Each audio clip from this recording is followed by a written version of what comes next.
Hi friends, நல்லா இருக்கீங்களா? இன்றைக்கி ஒரு டிஃப்ரெண்ட்டான வீடியோ தான். அது என்ன வீடியோன்னு பார்த்தீங்கன்னா, செம்பருத்தி பூ இடியாப்பம் தான். அது எப்படி பண்ணலான்னு பார்க்குறதுக்கு முன்னாடி செம்பருத்தியோட பெனிஃபிட்ஸ் பார்த்துக்கலாம். செம்பருத்தி பூ ஸ்கின் கேர், ஹேர் கேர், அப்புறம் ஹார்ட்டுக்கு ரொம்ப ரொம்ப ரொம்ப நல்லது. மெடிசினல் யூசஸ்க்கு எந்த மாதிரி செம்பருத்தினா, ஒத்தெழுத செம்பருத்தி, ரெட் கலர் செம்பருத்தி தான் எடுத்துக்கணும். அப்புறம் மென்சுரல் இர்ரெகுலர் பீரியட்ஸ் அந்த மாதிரி அந்த மாதிரி ப்ராப்ளத்தையும் க்யூர் பண்ணுறது தான் செம்பருத்தி.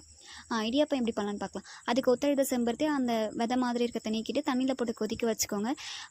ஆல்ரெடி நம்ம அரைச்சி வச்சுருப்போம் இடியாப்பம், அதுக்குள்ளே சால்ட் போட்டு கலந்துக்கோங்க. சுட சுட கலந்துக்கிட்டால் தான், கொதிக்க கொதிக்க தண்ணி ஊற்றி கலந்துக்கிட்டால் தான் இடியாப்பம் சாஃப்டாக வரும்னு சொல்லுவாங்க. அந்த மாதிரி ட்ரை பண்ணி பாருங்கள். சால்ட் போட்டு கலந்துக்கிட்டு இடியாப்பம் புழிஞ்சு விட்டுட்டு அவிச்சோம்னா கொஞ்சம் சாஃப்டாக, ரொம்ப சாஃப்டாகவே இருக்கும். இதில் டேஸ்ட் பார்த்திங்கன்னா கொஞ்சம் டிஃப்ரெண்ட்டாக இருக்கும். ஸ்மெல் அவ்வளோதான் டிஃப்ரெண்ட் இருக்கும். அப்புறம் கலர் சேஞ்சஸ் இருக்கும். இவ்வளோ தான் இடியாப்பம். இதுக்குள்ளே தேங்காய் பால் சேர்த்து சாப்பிட்டு பார்த்தோன்னா சூப்பராக இருக்கும். இந்த வீடியோ பிடிச்சிச்சுன்னா லைக் அண்ட் ஷேர் பண்ணுங்கள், சப்ஸ்கிரைப் பண்ணுங்கள். Tata, take care.